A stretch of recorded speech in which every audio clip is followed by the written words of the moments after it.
ಅದಕ್ಕೆ ಕೆಟ್ಟ ಹೆಸರು ತರಬೇಕು ಅಂತ ಅಂದ್ಬಿಟ್ಟು ಮಾಡ್ತಾ ಇರೋದು. ಹೆಗಡೆ ಅವರಿಗೆ ಮಾಡ್ತಾ ಇರೋದು ಅದೊಂದು ಹೀನಾಯ ಸ್ಥಿತಿ ಕಾರ್ಯಕ್ರಮ. ತುಂಬಾ ಬೇಸರ ಆಗಿ ಎಲ್ಲ ಜನಗಳಿಗೂ ಬೇಸರ ಆಗುತ್ತೆ. ತುಂಬಾ ಇಡೀ ಕರ್ನಾಟಕ ಅಲ್ಲ ಭಾರತಕ್ಕೇನೆ ಅದು ತುಂಬಾ ಅವ್ಯವಕ್ತವಾಗಿ ನಡೀತಾ ಇರೋ ಕಾರ್ಯ. ಅದನ್ನ ಆದಷ್ಟು ಬೇಗ ನಿಲ್ಲಿಸಿ ಜನಗಳಿಗೆ ಒಂದು ದರ್ಶನಕ್ಕೆ ದೇವ್ರಿಗೆ ಒಂದು ಹಿಂದಿನ ಪದ್ಧತಿಯಂತೆ ಮಾಡ್ಕೊಂಡ್ಬರೋದು ಉತ್ತಮ ಅಂತ ನನ್ನ ಅಭಿಪ್ರಾಯ. ಇಲ್ಲ, ಭಕ್ತಾದಿಗಳು ಎಲ್ಲ ಜಾಸ್ತಿ ಹೋಗ್ತಾ ಇದಾರೆ. ಕೆಟ್ಟ ಹೆಸರು ತರಬೇಕು ಅಂದ್ಬಿಟ್ಟು ಅವ್ರಿಗೆ ಶಿಕ್ಷೆ ಕೊಡ್ಬೇಕು. ಅವ್ರಿಗೆ ಮಾಡಿ ತೋರಿಸ್ತಾ ಇದ್ದವ್ರಿಗೆ ಶಿಕ್ಷೆ ಕೊಟ್ಟು ಅವ್ರಿಗೆ ಪರಿಣಾಮನ ಅವ್ರನ್ನ ಮಪ್ಪರ್ ಪರೀಕ್ಷೆ ಮಾಡಬೇಕು. ಮಾಡಿ ಅವ್ರನ್ನ ಸತ್ಯಾಸತ್ಯಗಳಿಂದ ಇಷ್ಟು ಎಲ್ಲ ಆಗದ್ರು ಎಷ್ಟು ಕೋಟಿ ರೂಪಾಯಿ ಗೌರ್ಮೆಂಟ್ಗೆ ಲಾಸ್ ಆಗಿದೆ. ಅಷ್ಟೆಲ್ಲ ಆಗಿದ್ರು ಇನ್ನೂ ಒಂದು ರಿಸಲ್ಟ್ ಬಂದಿಲ್ಲಲ್ಲ.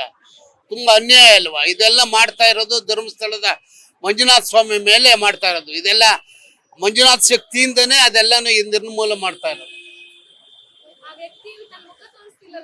ಮುಖ ತೋರಿಸ್ತಿಲ್ಲ ಅಂದ್ರೆ ಅವ್ರು ಯಾರೋ ಲೇಡಿ ಒಬ್ಳು ಅಯ್ಯಪ್ಪ ಇಬ್ಬರಿದ್ದಾರೆ, ಅವ್ರನ್ನ ಕೂಡಲೇ ಅರೆಸ್ಟ್ ಮಾಡಿ ಅವ್ರನ್ನ ನಿಜಾಂಶನ ತಿಳ್ಕೊಂಡು ಅವ್ರ ಮಪ್ಪರ ಪರೀಕ್ಷೆ ಮಾಡಿ ಅವ್ರಿಗೆ ಇದು ಮಾಡ್ಬೇಕು. ಇದೆಲ್ಲ ಅನ್ಯಾಯ ನಮ್ಮ ಮಾಡ್ತಾ ಇರೋದು, ತುಂಬಾ ಅನ್ಯಾಯ. ಇಲ್ಲ, ದರ್ಶನಕ್ಕೆ ಇದು ಮಾಡಿರೋದು ತಪ್ಪದು.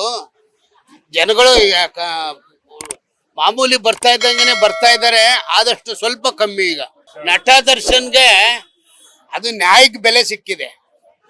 ನ್ಯಾಯಕ್ಕೆ ಯಾವತ್ತೂ ನ್ಯಾಯ ತಪ್ಪಿಸ್ಕೊಂಡು ನಡೆಯೋದಕ್ಕಾಗೋದಿಲ್ಲ. ಯಾವತ್ತೂ ಸತ್ಯನೇ, ಹಾಲೇನೆ, ನೀರೇನೆ. ಯಾವತ್ತೂ ಅವಳು ರಮ್ಯಾ ಅಪೋಸ್ ಮಾಡಿ ಮಾತಾಡೋದನ್ನು ಆಯಮ್ಮ ಮಾಡಿರೋದು ಕರೆಕ್ಟೇನೆ. ಅದಕ್ಕೆಲ್ಲ ಪ್ರತಿವಾದಗಳು ಮಾಡಿದೆ, ಅದೆಲ್ಲ ತಪ್ಪು. ಯಾವತ್ತಿದ್ರೂ ಒಂದು ದಿನ ಸತ್ಯಕ್ಕೆ ಬೆಲೆ ಸಿಗುತ್ತೆ ಅನ್ನೋದಕ್ಕೆ ಇದೇ ನಿದರ್ಶನ. ಲೇಟೆಸ್ಟ್ ಹಾಗೂ ಇಂಟ್ರೆಸ್ಟಿಂಗ್ ಸುದ್ದಿಗಳಿಗಾಗಿ ಬಾಸ್ ಟಿವಿ ಕನ್ನಡ ಚಾನೆಲ್ನ ಸಬ್ಸ್ಕ್ರೈಬ್ ಮಾಡಿ. ಹಾಗೆಯೇ ಬೆಲ್ ಐಕಾನ್ ಪ್ರೆಸ್ ಮಾಡಿ. ಇದರ ಜೊತೆಗೆ ಫೇಸ್ಬುಕ್, ಇನ್ಸ್ಟಾಗ್ರಾಮ್, ಎಕ್ಸ್ನಲ್ಲೂ ಮಿಸ್ ಮಾಡದೆ ಫಾಲೋ ಮಾಡಿ.